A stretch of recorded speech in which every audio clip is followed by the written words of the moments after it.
اگر آئندہ احتجاج ہوتا ہے اور مجھے اس میں ذمہ داری دی جاتی ہے تو یہ ممکن ہی نہیں ہے کہ میں ورکر کو اکیلا چھوڑوں. جب تک ہوں گے ساتھ میں ہوں گے اور اکٹھے ہوں گے.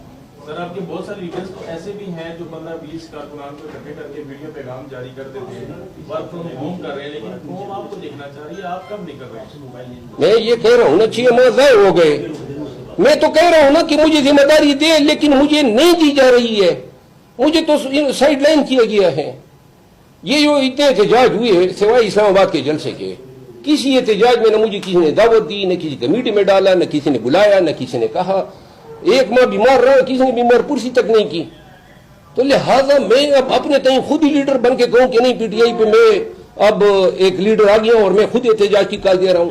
یہ خان کا فیصلہ ہونا چاہیے اور خان کو یہ فیصلہ کرنا چاہیے, اور علی امین خان کو اس احتجاج سے علیحدہ کیا جانا چاہیے. علی امین خان وزیر اعلیٰ ہیں, نون والے جو ہیں گردان کرتے رہتے ہیں, صوبہ جو ہے مرکز پہ چڑھ دوڑا, الزام تراشی علی امین خان پہ ہوتی ہیں. اور یہ اس حد تک بات درست ہے کہ وہ ایک کانسٹیٹیوشن منصب پہ فائز ہیں, ایک صوبے کا چیف ایگزیکٹو ہے, چیف منسٹر ہے. آپ کیوں یہ جواز نون کو فراہم کر رہے ہیں؟ ہم لوگ ہیں نا اس احتجاج کو کرنے کے لیے. اور علی امین خان یہ 4 احتجاج یا 5 احتجاج انہوں نے کیے, اور اگر وہ نہ ہوتا تو شاید مجھے تو نظر آ رہا تھا کہ یہ احتجاج بھی نہ ہو پاتے. تو لہذا علی امین خان میں یہ سمجھتا ہوں کہ اس کو صوبہ سنبھالنے دیا جائے. یہ احتجاج کا کام ان کو تفویض ہونا چاہیے جن کا کام ہے.